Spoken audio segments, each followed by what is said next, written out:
You guys, this drama just keeps getting wilder and messier. We need to talk about Cassie, yes.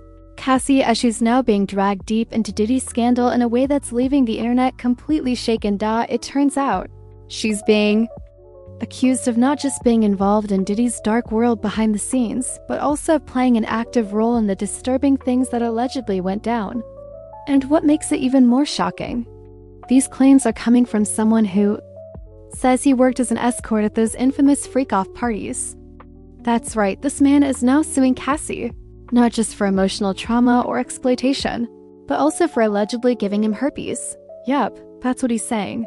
Let's unpack everything because, honestly, this story is turning into a full-blown storm. The escort who blew it all open. So, the man behind these jaw-dropping claims is named Clayton Howard. But when he was working as an escort, he used the name Dave. He says he worked closely with both Cassie and Diddy and that he was brought in repeatedly to take part in their secret sex parties that were called freak-offs. Now, here's where things really start to unravel.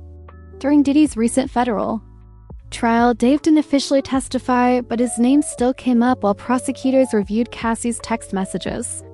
There was one particular exchange between Cassie and someone saved in her phone as Dave that raised eyebrows.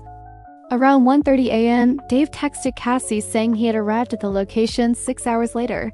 He texted her again simply saying, "Thanks, LOL." The assumption? That this meeting was one of those infamous freak-off sessions. That's because Dave had no other known business with either Diddy or Cassie. What Cassie claimed in her lawsuit. Now, before we go deeper into Dave's side of the story, let's remember what Cassie told the world in her lawsuit. She said she was forced into these situations by Diddy. According to her, the first time it happened, she didn't even know what was coming.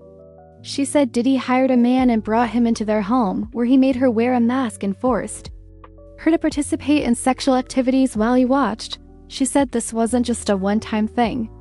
It kept happening, and Diddy started calling these setups freak-offs. He would randomly tell her he wanted another one and expect her to arrange it. Over time, Cassie claimed she was pressured to hire male escorts, book locations, and even handle everything from start to finish, all while under the influence of drugs Diddy allegedly supplied. According to her, Diddy gave her and the men ecstasy, GHB, and loads of alcohol to break down her resistance. She said she was so out of it during these freak-offs that she started disassociating mentally just to survive. She even claimed she needed 4 fluids afterward to recover from the damage. Cassie also said that Diddy had very specific rules for how she should look. He allegedly made her wear white nail polish to contrast her hands against the dark skin of the black escorts he would bring in. From what the prosecution painted, Cassie was a victim trapped under Diddy's control, doing what he said because she feared what would happen if she didn't. They said she didn't want any part in these freak-offs and was manipulated the entire time. But then came Dave's explosive allegations. Dave, though, he's saying that's not what happened at all. According to him, Cassie wasn't some helpless victim. He's claiming she was very much involved and even enjoyed being in control during these events. He says she didn't just go along with the freak-off, she helped organize them and even pressured him into doing things he didn't want to do.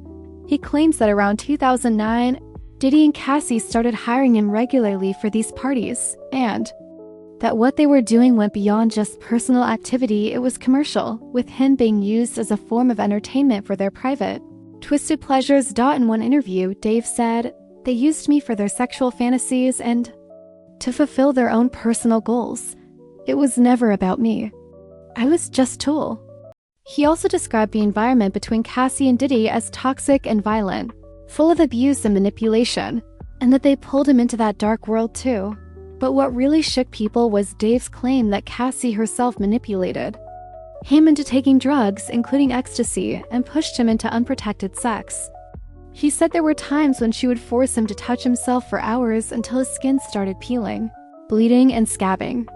He said it was deeply painful and emotionally traumatizing. Cassie allegedly embraced the power. Dave also said that Cassie loved the control she had over these freak-offs. According to him, she wasn't just going along with Diddy, she was thriving in the power dynamic and using it to her advantage. He claimed that Cassie leaned into Diddy's status, money, and connections to control other people for her own benefit. He also said he didn't leave sooner because he was scared. He believed that if he walked away, they might come after him, or ruin his life, especially since he was already struggling financially. So he kept going along with it for nearly 10 years. But wait, it gets even worse. Allegations of forced intimacy, STI, and even pregnancy. According to Dave, Cassie allegedly forced him to have sex with her while she was on her period, and he also claimed she gave him an STD. Yes, he's suing for that too. But then things got even crazier when he said Cassie might have even gotten pregnant by him. Now, how could he possibly be sure about that? On one hand, Dave says that Diddy never had sex with him, so if Cassie got pregnant, it could have been his activities. Then she can't always be painted as a victim. Some comments said things like, she got $30 million. Now she's open to being sued too. Fair game. You were hired as an escort. You knew the job came with risks. That's what you signed up for. He's just bitter she got paid and he didn't. Now he wants a piece of the pie. But others said the story just keeps getting darker. One person commented, if what he's saying is true, Cassie wasn't just a victim. She might have been an abuser too. So what now? It's hard to say how this will all play out. Right now, Dave is suing both Cassie and Diddy for physical harm, emotional trauma, lost wages, mental suffering, and more. Whether or not he has the evidence to prove all of this remains to be seen. But one thing is clear, this story isn't over. Cassie has already gone on record before saying she was abused, drugged, and manipulated by Diddy, and now Dave is saying she did those exact same things to him. This situation has so many layers and it's becoming more complicated by the day. If even part of what Dave says turns out to be true, it could seriously damage Cassie's reputation and possibly even bring more legal trouble her way. Let's be real, this is far from the end. Diddy's legal team will probably respond soon. Cassie might have to defend herself in court again. And if more people like Dave start coming forward, this could explode into an even bigger scandal. But what do y'all think? Is Dave being honest?